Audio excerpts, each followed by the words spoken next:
Hello students, जय हिंद। आज हम कक्षा 10वीं के गणित के अध्याय फर्स्ट वास्तविक संख्याओं के बारे में चर्चा करेंगे। तो सबसे पहले हम देख लेते हैं इसकी भूमिका के बारे में। जनरली हम लोग जब गणित का अध्ययन करते हैं तो डायरेक्टली हम प्रश्नावली में चले जाते हैं। हम उसकी भूमिका यानी इंट्रोडक्शन पर कोई ध्यान नहीं देते हैं, जो हमारी सबसे बड़ी गलती होती है और उसका खामियाजा हमें बहुत ज़्यादा भुगतना पड़ता है। समस्याएँ इसमें ये होती हैं कि जो ऑब्जेक्टिव टाइप के क्वेश्चन होते हैं, जो हमारे सूत्र वगैरह होते हैं और जो छोटी छोटी जानकारियां होती हैं, उनकी जानकारी हमें सही ढंग से नहीं हो पाती है, जिसके कारण हम रटना स्टार्ट कर देते हैं और गणित हमें एक पेचीदा सब्जेक्ट सी लगने लगती है। यदि हम इसको समझने की कोशिश करें तो इससे सरल कोई सब्जेक्ट हो ही नहीं सकती। तो चलिए हम देखते हैं, मनोरंजन की तरह गणित को पढ़ना स्टार्ट करते हैं, प्रारंभ कर रहे हैं। तो सबसे पहले हम इसकी भूमिका को समझ लेते हैं। यहाँ सबसे पहले दिया जा रहा है वास्तविक संख्याएं। वास्तविक संख्या को ही हम बोलते हैं रियल नंबर।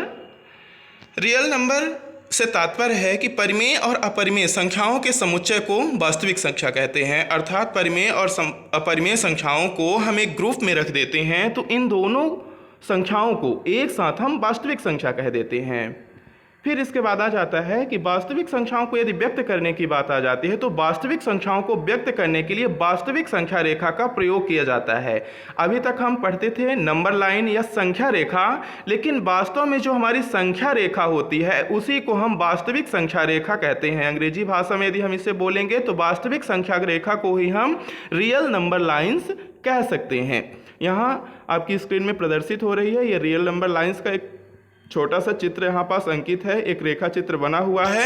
यहाँ पास देख रहे हैं हम कि जो हमारा LHS होता है, L का मतलब होता है लेफ्ट, H का मतलब होता है हैंड, S का मतलब होता है साइड।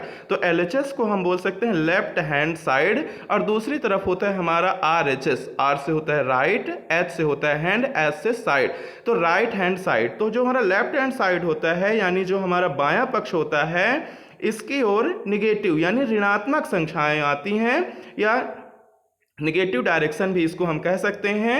तो जैसे ही 0, फिर -1, -2, -3, -4, -5, यानी कि हमारी नेगेटिव डायरेक्शन आगे की ओर बढ़ते चले जाते हैं, या इन्हीं को हम नेगेटिव नंबर्स यानी दाईं ओर धनात्मक संख्या और बाईं ओर ऋणात्मक संख्या। इधर आप देख सकते हैं एक सिंबल के माध्यम से यहाँ व्यक्त कर रहा है। इधर पॉजिटिव डायरेक्शन दिखा रहा है। पॉजिटिव डायरेक्शन में आप देख रहे हैं कि 0 के बाद 1, 2, 3, 4, 5 ये संख्याएं बढ़ते क्रम में आपको दिख रही हैं। और इधर जैसे -1 है, -2 है, -3 है, -4 है, -5 है, -6 है, एंड सो ऑन, यानी अनंत तक चली जाती हैं। तो -1 से जो छोटी होगी वो -2 होगी, -2 से छोटी -3। कहने का तात्पर्य ये है कि नेगेटिव नंबर में यदि हम बात करें -5 और -1 की, तो जो हमारी बड़ी संख्या होगी वो -1 होगी और -5 छोटी होगी, क्योंकि ऋणात्मक संख्याओं का मान जितना बड़ा दिखेगा वो उतनी ही छोटी होती हैं। यानी 0 से जितना ज़्यादा दूरी उनकी बढ़ती जाएगी वो उतनी ही छोटी होती जाती हैं। 0 हमारा ओरिजिन कहलाता है, यानी हमारा मूल बिंदु कहलाता है। अब इसके बाद आ जाते हैं हम यूक्लिड विभाजन एल्गोरिथम। इसी को हम लंबी विभाजन प्रक्रिया या लॉन्ग डिवीजन प्रोसेस भी कहते हैं। अब यूक्लिड विभाजन प्रमेयिका के अनुसार हम देखेंगे थोड़ा सा क्या होता है यूक्लिड विभाजन प्रमेयिका। तो यूक्लिड विभाजन प्रमेयिका कहती है कि एक धनात्मक पूर्णांक a को हम एक धनात्मक पूर्णांक a ले लेते हैं तथा किसी एक अन्य धनात्मक पूर्णांक b से इस प्रकार विभाजित किया जा सकता है कि शेषफल r प्राप्त हो जो b से छोटा होता है। कहने का तात्पर्य हम दो धनात्मक पूर्णांक संख्या, जैसे भाग देने के लिए हम दो संख्याओं का आपस में भाग करते हैं, तो उन दोनों संख्याओं में से एक को a मान लेंगे और दूसरी संख्या को b मान लेंगे। तो जो हमारा भाज्य होगा, भाज्य हमारा a कहलाएगा, b जो हमारा होगा भाजक कहलाएगा, जो हमारा r होगा वो शेषफल कहलाएगा, तथा एक और प्राप्त होता है जिसको हम भागफल कहते हैं, उसको हम व्यक्त करेंगे q से। अब इसके बाद हम आगे देखते हैं। अब इसी को हम एक उदाहरण के माध्यम से समझते हैं कि उपर्युक्त वर्णित बिंदुओं को अपनी भाषा में निम्नलिखित प्रकार से समझा जा सकता है। जैसा कि हम सभी छोटी कक्षाओं में ही पढ़ते आ रहे हैं, भाज्य बराबर भाजक गुणे भागफल प्लस शेषफल।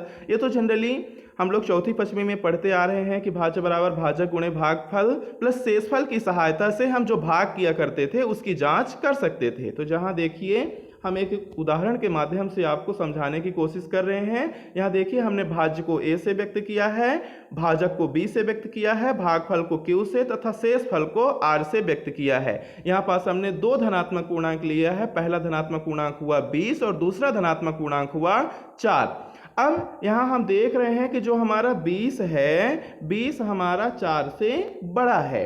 तो जब 20 हमारा 4 से बड़ा होगा तो जो हमारा भाज्य होगा 20 कहला जाएगा, यानी कि a हमारा भाज्य हो जाएगा और 4 जो हमारा b है वो भाजक कहला जाएगा। अब 4 पंचे 20 होता है, सभी को पता है। तो हमारा जो भागफल है वो 5 आ गया और शेषफल हमारा हो जाता है 0। तो कहने का तात्पर्य भाज्य a हुआ, भाजक b हुआ, भागफल q हुआ और शेषफल r हुआ।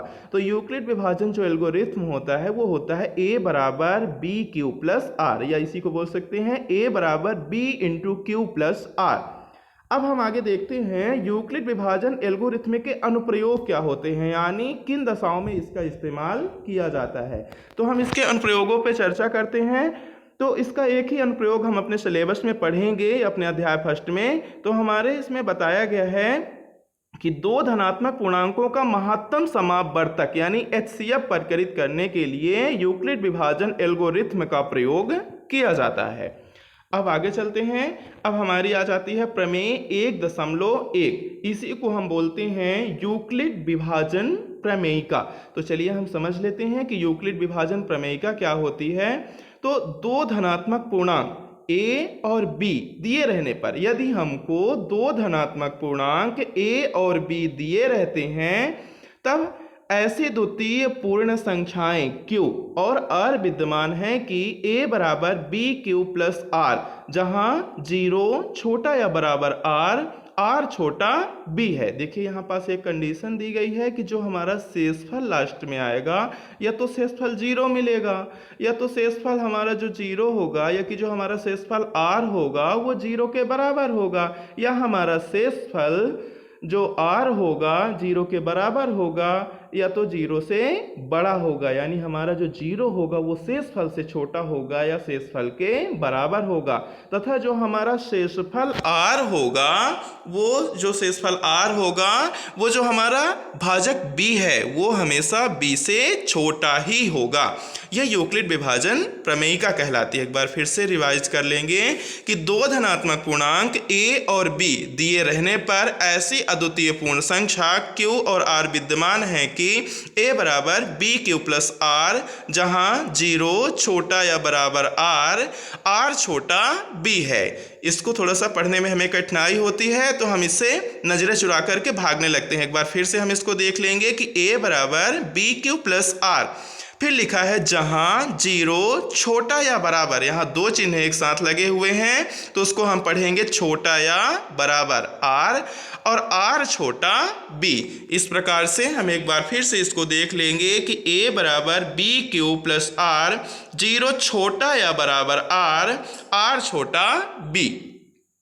अब आगे देखते हैं इस प्रमेयिका का लिखित रूप में सर्वप्रथम जो उल्लेख मिला है तो वो उल्लेख मिलता है यूक्लिड एलिमेंट्स की पुस्तक 7 में किया गया।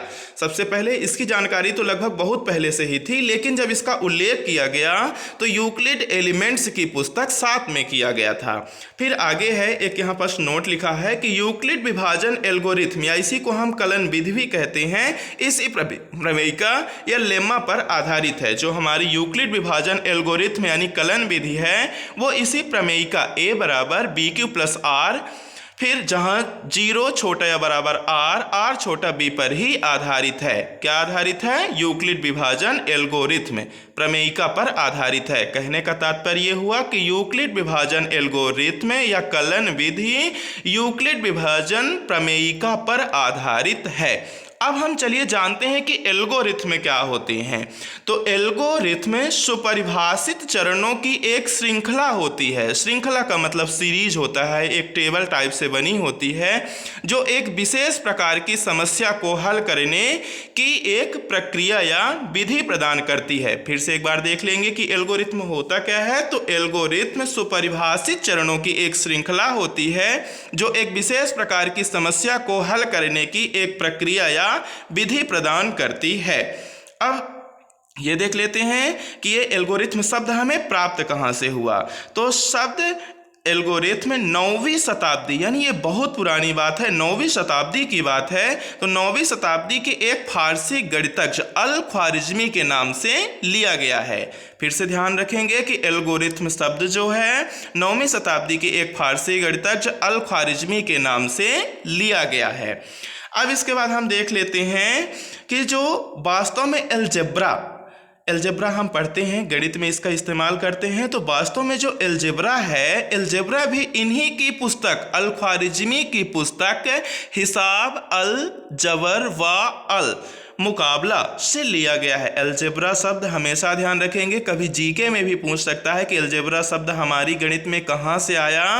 तो एल्जेब्रा शब्द अल ख्वारिज़मी फारसी गणितज्ञ के द्वारा लिखी गई पुस्तक हिसाब अल जबर व अल मुकाबला से लिया गया है। अल ख्वारिज़मी की पुस्तक का नाम था हिसाब अल जबर व अल मुकाबला। अब हम ध्यान दे लेते हैं कि ये प्रमेयिका क्या होती है। तो जो प्रमेयिका होती है, प्रमेयिका एक सिद्ध किया हुआ कथन होता है। हमेशा ध्यान रखेंगे, जो प्रमेयिका को ही बोलते हैं लेमा। तो जो लेमा होता है या प्रमेयिका होती है, प्रमेयिका एक सिद्ध किया हुआ कथन होता है और इसे एक अन्य कथन को सिद्ध करने में प्रयोग किया जाता है। जैसे हम लोग देखते हैं हमारे घरों में ईंटें बनाई जाती हैं, तो ईंटें बनाने के लिए सांचे का इस्तेमाल करते हैं और उसी सांचे की सहायता से हम सांचे की तरह ही कई ईंटें बना सकते हैं। उसी प्रकार जो प्रमेयिका होती है, प्रमेयिका भी एक प्रकार का सांचा होता है और उसी के समान क्वेश्चनों को वो हल करने में इस्तेमाल किया जाता है। जैसे सर्वसमीका की सहायता से हम क्वेश्चनों को हल कर लेते हैं, ज़्यादा लंबी प्रोसेस नहीं करनी होती है। उसी प्रकार से प्रमेयिका के सहायता से भी, यानी प्रमेयिका एक सिद्ध किया हुआ कथन होता है और इसे एक अन्य कथन को सिद्ध करने में प्रयोग किया जाता है। अब थोड़ा सा इसके अंत में या यूक्लिड विभाजन प्रमेयिका और यूक्लिड विभाजन एल्गोरिथ्म में हमेशा लोग क्या करते हैं कि कंफ्यूज हो जाते हैं कि यूक्लिड विभाजन प्रमेयिका जो है वही यूक्लिड विभाजन एल्गोरिथ्म है, लेकिन ऐसा बिल्कुल नहीं है। यूक्लिड विभाजन प्रमेयिका और यूक्लिड विभाजन एल्गोरिथ्म परस्पर इतने अंतर्निहित हैं कि लोग प्रायः यूक्लिड विभाजन प्रमेयिका को ही यूक्लिड विभाजन एल्गोरिथ्म कहते हैं, लेकिन वास्तव में ऐसा नहीं है। यद्यपि यूक्लिड विभाजन प्रमेयिका एल्गोरिथ्म को केवल धनात्मक पूर्णांकों के लिए ही लिखा जा सकता है, परंतु शून्य को छोड़कर सभी पूर्णांकों के लिए इसका प्रयोग किया जा सकता है। जैसे हम लोग पढ़ते हैं कि यूक्लिड विभाजन प्रमेयिका या एल्गोरिथ्म को केवल धनात्मक पूर्णांकों के लिए ही लिखा जाता है, जैसे ए और बी दो धनात्मक पूर्णांक लेते हैं। लेकिन ये बात सत्य है कि यूक्लिड विभाजन प्रमेयिका का इस्तेमाल हम इस अध्याय में केवल दो पूर्णांकों के लिए करेंगे, तो दो धनात्मक पूर्णांकों के लिए करेंगे, परंतु शून्य को छोड़कर सभी पूर्णांकों के लिए इसका इस्तेमाल किया जाता है। लेकिन इस अध्याय में हम सिर्फ दो धनात्मक पूर्णांकों पर ही यूक्लिड विभाजन प्रमेयिका का इस्तेमाल करेंगे। धन्यवाद देखने के लिए। इस प्रकार से यदि आप छोटी छोटी जानकारी पहले से ही रखते हैं, इसके बाद नेक्स्ट चैप्टर में हमारा आ जाएगा प्रश्नावली 1.1। अब यदि आप जाते हैं प्रश्नावली में, आपको इधर की सारी जानकारियां पहले से हो जाती हैं, तो प्रश्नावली को हल करने में आपको किसी भी प्रकार की समस्या नहीं होगी। धन्यवाद।